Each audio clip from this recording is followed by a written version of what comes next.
नमस्कार दोस्तों, मैं डॉक्टर प्रीति पांडे आपका स्वागत करती हूं अपने चैनल बातें हिंदी की पर। यदि आप हिंदी से संबंधित किसी भी परीक्षा की तैयारी कर रहे हैं, चाहे वो नेट जेआरएफ की हो, UP assistant professor, TGT, PGT, RPSC, MPPSC, किसी भी प्रदेश में आप हिंदी से संबंधित परीक्षाओं को दे रहे हैं, तो एक चीज आपके लिए सबसे पहले अनिवार्य हो जाती है, हिंदी साहित्य का इतिहास। तो हिंदी साहित्य का इतिहास आपको पूरी तरह से पढ़ना है, इसलिए आज जो हम मैटर लेकर आए हैं वह है भारतेंदु युग, और यह सभी परीक्षाओं के लिए अनिवार्य है। तो आज हम देखेंगे भारतेंदु युग के बारे में बहुत सी महत्वपूर्ण बातें, और इससे एक रूपरेखा हमारे दिमाग में बन जाएगी कि भारतेंदु युग क्या था, कैसे था। चलिए देखते हैं। सबसे पहले परिचय। हिंदी साहित्य के इतिहास में 1850 से 1900 ईस्वी तक के कालखंड को भारतेंदु युग कहा जाता है। गौरतलब है कि 1850 ईस्वी से हिंदी साहित्य के आधुनिक युग की शुरुआत होती है, जो आज तक चला आ रहा है। आधुनिक युग को कई उपखंडों में बांटा गया है, जिसमें पहला भारतेंदु युग है।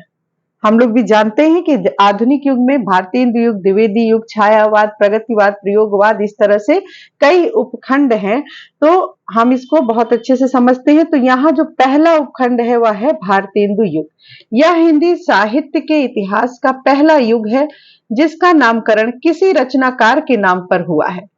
देखिए, इसके पहले रीतिकाल तक किसी रचनाकार के नाम पर नामकरण नहीं हुआ था, लेकिन आधुनिक काल में सबसे प्रथम उपखंड यही था जिसमें किसी रचनाकार के नाम पर नामकरण किया गया था। तो वस्तुतः भारतेंदु का व्यक्तित्व इतना प्रभावशाली था कि उनके नाम पर ही इस युग का नाम रखा गया। इस युग का नाम भारतेंदु युग क्यों पड़ा? क्योंकि भारतेंदु का व्यक्तित्व बहुत ही प्रभावशाली था। आगे देखेंगे भारतेंदु का जन्म। भारतेंदु हरिश्चंद्र का जन्म 1850 ईस्वी में हुआ। भारतेंदु ने कई प्रबंध तथा कई मुक्तक कविताएं रची। दोस्तों, भारतेंदु हरिश्चंद्र के बारे में और भी बहुत सारी बातें हैं, लेकिन हम यहाँ पूरे भारतेंदु युग को समझ रहे हैं, इसलिए मोटी मोटी बातों को देखेंगे ताकि एक रूपरेखा तैयार हो जाए कि भारतेंदु युग की मुख्य विशेषता क्या है, पृष्ठभूमि क्या है। तो यहाँ पर भारतेंदु ने कई प्रबंध तथा कई मुक्तक कविताएं रची। इसके अतिरिक्त उन्होंने नाटक, निबंध, रंगमंच आदि विधाओं पर भी अपनी लेखनी चलाई। पत्रकारिता के क्षेत्र में भारतेंदु ने कवि वचन सुधा, हरिश्चंद्र मैगजीन आदि पत्र चलाकर प्रथम हिंदी समाचार पत्र उदंत मार्तंड की परंपरा को कायम रखा। भारतेंदु ने गद्य में भी विविध विधाओं की शुरुआत की। उन्होंने उन सभी आवश्यक विषयों पर लिखा जिनसे नव जागरण का आधार तैयार हुआ। भारतेंदु का प्रभाव उस युग के सभी साहित्यकारों पर ही नहीं, बल्कि बाद के साहित्यकारों पर भी पड़ा। आगे देखेंगे भारतेंदु युग का नामकरण। इससे संबंधित तथ्य है कि किसी युग का नामकरण दो आधारों पर किया जा सकता है। पहला आधार तो यह हो सकता है कि उस युग की प्रमुख प्रवृत्ति पर युग का नामकरण किया जाए, जैसा कि पहले होता आया था, जैसे भक्ति काल या रीतिकाल। दूसरा आधार यह हो सकता है कि उस युग का नाम किसी ऐसे व्यक्तित्व के नाम पर रखा जाए जिसने उस युग के निर्माण में महत्वपूर्ण भूमिका निभाई हो। भारतेंदु युग के नामकरण का यही दूसरा आधार है। इसका कारण यह है कि भारतेंदु ने स्वयं तो विभिन्न विधाओं में अत्यधिक रचनाएं की ही, साथ ही अपने समूह भारतेंदु मंडल को प्रेरित करके तत्कालीन हिंदी साहित्य को गति और समुचित दिशा प्रदान करने का महत्वपूर्ण कार्य किया। तो जैसा कि हम जानते हैं, भारतेंदु मंडल के कवि कौन कौन थे, इसको भी देखेंगे, और भारतेंदु मंडल के कवियों को भारतेंदु हरिश्चंद्र जी ने प्रेरित किया और उस समय के साहित्य को गति प्रदान किया। अब देख लेते हैं जरा तत्कालीन परिस्थितियां। भारतेंदु युग की तत्कालीन परिस्थितियां क्या थीं? किसी भी युग को पढ़ने से पहले कुछ चीजें जान लेना दोस्तों बहुत आवश्यक है। उसके बाद रचनाएं हम रट सकते हैं और उनसे संबंधित जो लेखक हैं उनको भी जान सकते हैं, लेकिन कभी कभी हम यहाँ फंस जाते हैं क्योंकि हम विस्तृत जानकारी नहीं रखते हैं कि उस समय की परिस्थिति क्या थी, उस समय की पृष्ठभूमि क्या थी, किस प्रकार का माहौल था। तो ये सारी चीजें जानना जरूरी है।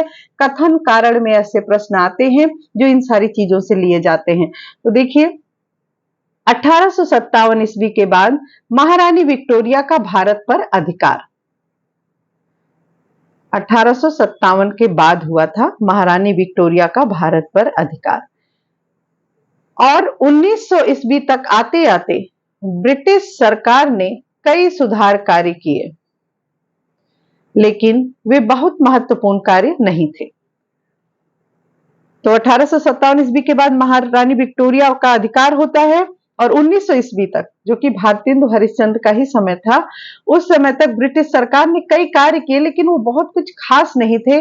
कई लोगों को सरकार द्वारा कल्याणकारी कदम उठाए जाने की उम्मीद थी, लेकिन ऐसा नहीं हुआ। 1885 ईस्वी में कांग्रेस की स्थापना के बाद भारतीय जनता को अंग्रेजी राज्य के औपनिवेशिक हितों के विषय में पता चला। तो 1885 में क्या होता है, जब कांग्रेस की स्थापना होती है, तब अंग्रेजी राज्य के औपनिवेशिक हित का मतलब क्या है, या अंग्रेजों को यहां से क्या हित हो सकता है, क्या लाभ मिल सकता है, इस बारे में भारत की जनता समझने लगी। भारत की जनता भोली भाली थी, पहले वह नहीं समझ सकी थी, इसलिए वह बहुत सारे उम्मीद किए बैठी थी। तो जब उसे धीरे धीरे पता चलता है, फिर इस तरह 1857 ईस्वी से 1885 ईस्वी तक ब्रिटिश सरकार के स्पष्ट स्वरूप के विषय में एक द्वंद्व की स्थिति रही। अब द्वंद्व की स्थिति उत्पन्न हो गई है जनता और सरकार के बीच, क्योंकि यह नहीं समझ में आ रहा कि यह हमारे हित में कार्य कर रहे हैं या अहित में। इसलिए इस युग की कविता में जहां राष्ट्रभक्ति के स्वर मिलते हैं, वहीं राजभक्ति की भी भावनाएं मिलती हैं। आगे देखेंगे, पाश्चात्य ज्ञान विज्ञान के परिचय से 19वीं शताब्दी में भारत में नवजागरण की लहर आई। पाश्चात्य पश्चिमी साहित्य जो था, वहां के ज्ञान विज्ञान का जो प्रचार प्रसार हुआ, उससे भारत में भी कुछ बदलाव आया। भारत में प्रत्येक क्षेत्र में बुद्धिवाद, मानवतावाद, विवेक, सहिष्णुता, न्यायप्रियता एवं व्यक्तिवाद को महत्व दिया जाने लगा। इसके पहले क्या था? इसके पहले या तो भक्ति काल में भक्ति भावना बह रही थी, या फिर रीति काल में श्रृंगार और वीरता का परिचय दिया जा रहा था। लेकिन कोई आपसी, जो कह सकते हैं व्यक्तिवाद, अर्थात किसी व्यक्ति को केंद्र में रखकर रचना करना, या व्यक्ति के सुख दुख को समझना, या मानवतावाद, विवेक से काम लेना, ये सारी चीजें, इन सारी चीजों का अभाव था कहीं ना कहीं। लेकिन जो लहर आई पाश्चात्य ज्ञान विज्ञान की, वहां से क्या हुआ कि प्रत्येक क्षेत्र में बुद्धिवाद, मानवतावाद, विवेक, सहिष्णुता, न्यायप्रियता, व्यक्तिवाद को महत्व दिया जाने लगा। इस युग में ना तो रीतिकालीन राजाश्रय था और ना ही रीतिवादी मानसिकता। अतः इस काल में जो कविता लिखी गई, उसमें देश समाज की चिंता प्रमुख थी। अब देखिए, साहित्यकारों की सोच बदल रही है। अब देश को लेकर, समाज को लेकर चिंता उभर रही है, जो कि रीतिकाल में नहीं थी। भारतेंदु युग में हिंदी साहित्य में, भारतेंदु युग से हिंदी साहित्य में आधुनिकता का उदय होता है। आधुनिकता एक वैचारिक दृष्टिकोण है जो ईश्वर की जगह मानव को तथा आस्था की जगह तर्क को केंद्र में रखती है। यहाँ इस वाक्य का अभिप्राय यह है कि हम ईश्वर के प्रति तो निष्ठा रखते हैं, लेकिन एक मानव जो कि हमारे साथ, हमारे समक्ष है, उसके प्रति दुर्भाव रखते हैं। तो यहाँ पर क्या हुआ कि आधुनिकता का तात्पर्य यह हुआ कि हम अपने आसपास जीव जंतु, मनुष्य, इन सभी के प्रति अच्छी भावना रखें और आस्था की जगह तर्क को केंद्र में रखें, ताकि कोई हमें बेवकूफ ना बना सके, जैसा कि रूढ़िवादी लोग बनाते आए हैं। तो यह होती है आधुनिकता। हमें तर्क भी पता होना चाहिए किसी चीज का। आधुनिकता वैज्ञानिक दृष्टिकोण में विश्वास रखती है एवं कोरी भावुकता का निषेध करती है, अर्थात जो भावुकता बेकार की है, जिसका कोई तात्पर्य नहीं है, जो हमें पीछे की ओर ढकेल रही है, उसका निषेध करती है, उसका विरोध करती है आधुनिकता। इसीलिए आधुनिकता के दौर में जो साहित्य लिखा गया वह लौकिक जीवन की चिंता करता है। इस युग में ईश्वर की धारणा व्यक्तिगत आस्था के रूप में स्वीकृत होती है। साहित्य या की कलाओं में उसका चित्रण प्रासंगिक नहीं रह जाता। यहां तक अभी हम इतनी चीजें समझ गए हैं कि भारतेंदु युग में क्या चीजें नई आई। आधुनिकता आई तो आधुनिकता का तात्पर्य क्या था? आधुनिकता जो कि हमारे मन के विकार थे, जो कि रूढ़वादिता थी, कहीं ना कहीं कुछ बंधे बधाए नियमों में हम चल रहे थे, उसकी जगह पे हम तर्क को रखने लगे। ईश्वर को तो प्रेम करते ही थे, लेकिन साथ साथ मनुष्य को भी महत्व देने लगे, उसकी भी दुख सुख को ध्यान में रखने लगे। आगे देखेंगे, आधुनिकता नवजागरण का परिणाम थी। नवजागरण दो जातीय संस्कृतियों की टकराहट से उत्पन्न रचनात्मक ऊर्जा थी, जो मनुष्य के संपूर्ण एवं संश्लिष्ट रूप की खोज व उसका परिष्कार करना चाहती थी। संपूर्ण मनुष्य की यह परिकल्पना भारतीय नवजागरण का केंद्र बनी। इसके बाद महत्वपूर्ण तथ्य है भारतेंदु युग की साहित्यिक प्रवृत्तियां क्या थी।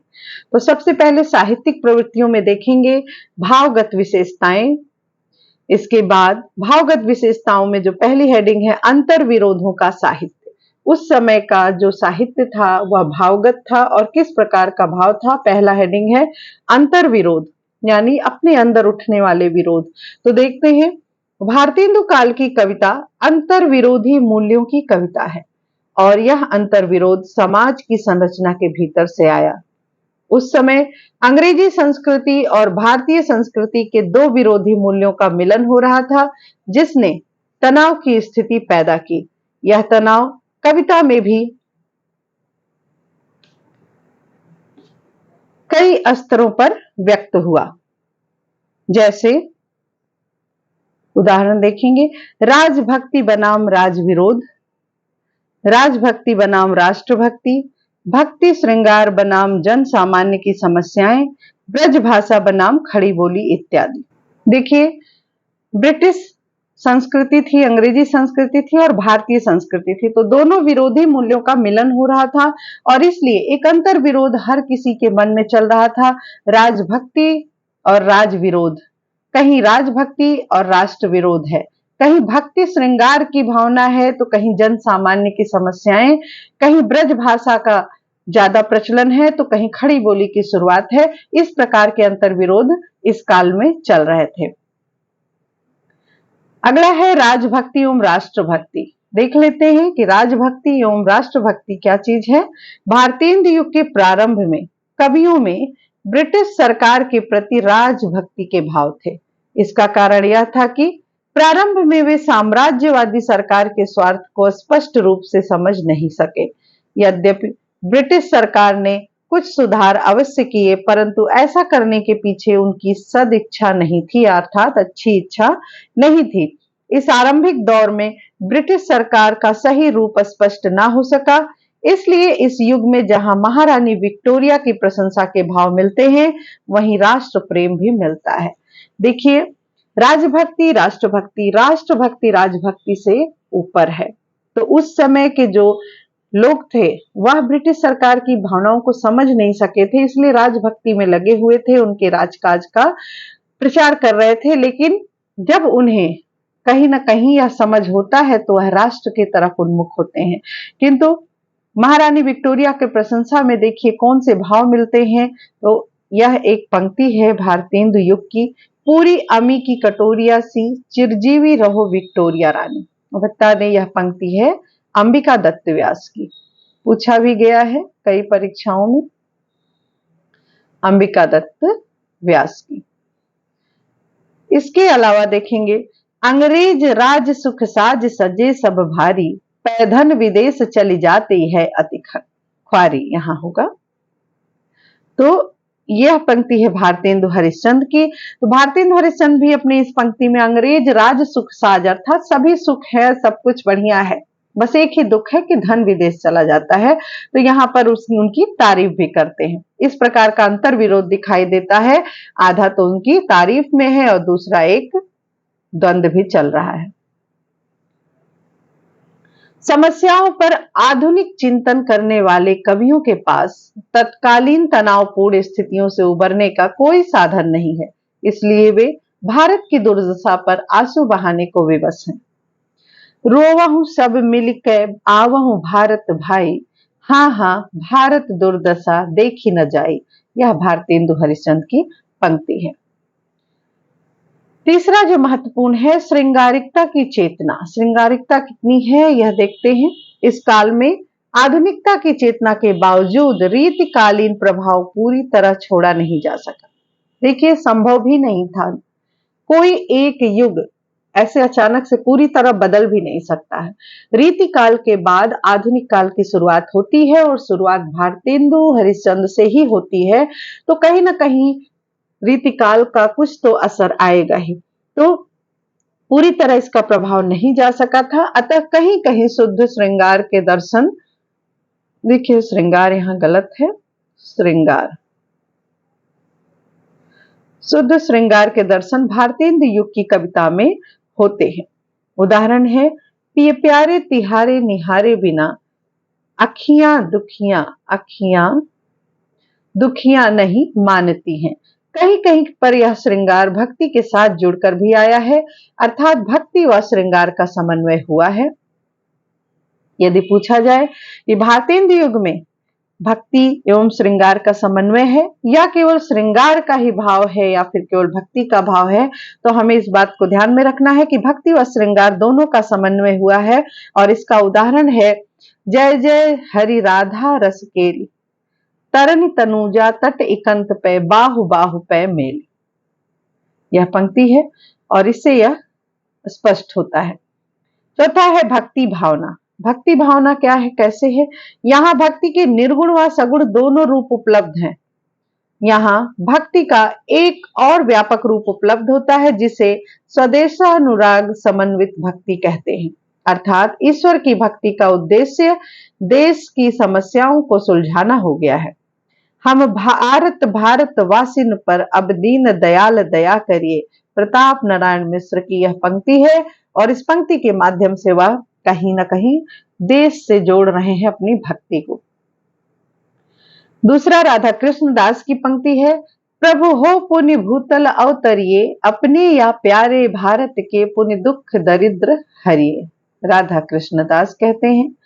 पांचवा जो महत्वपूर्ण, एक कह सकते हैं भारतेंदु हरिश्चंद्र की महत्वपूर्ण विशेषता है जो उन्हें अलग करती है, समस्या पूर्ति।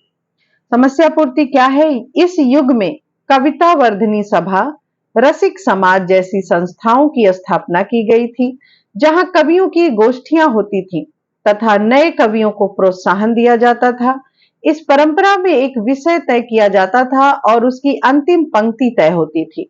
ध्यान से देखिएगा, समस्या पूर्ति में एक विषय तय किया जाता था और उसकी अंतिम पंक्ति तय होती थी। विभिन्न कवि अपनी प्रतिभा से उससे पहले की पंक्ति लिखते थे। आंसू लेखन की इस पद्धति को, आंसू लेखन अर्थात तुरंत तत्काल लिखना होता था उसके पहले की पंक्ति, आंसू लेखन की इस पद्धति को ही समस्या पूर्ति कहा गया, जो इस समय की प्रमुख प्रवृत्ति रही। स्वयं भारतेंदु ने अपनी कविता वर्धनी सभा के माध्यम से समस्या पूर्ति को प्रभावित किया। भारतेंदु द्वारा रचित एक प्रसिद्ध समस्या पूर्ति है, पिए प्यारे तिहारे निहारे बिना अखियां दुखियां नहीं मानती हैं। इसी प्रकार चौधरी बद्री नारायण प्रेमघन की एक समस्या पूर्ति उस दौर में अत्यंत प्रसिद्ध हुई, जो इस प्रकार है।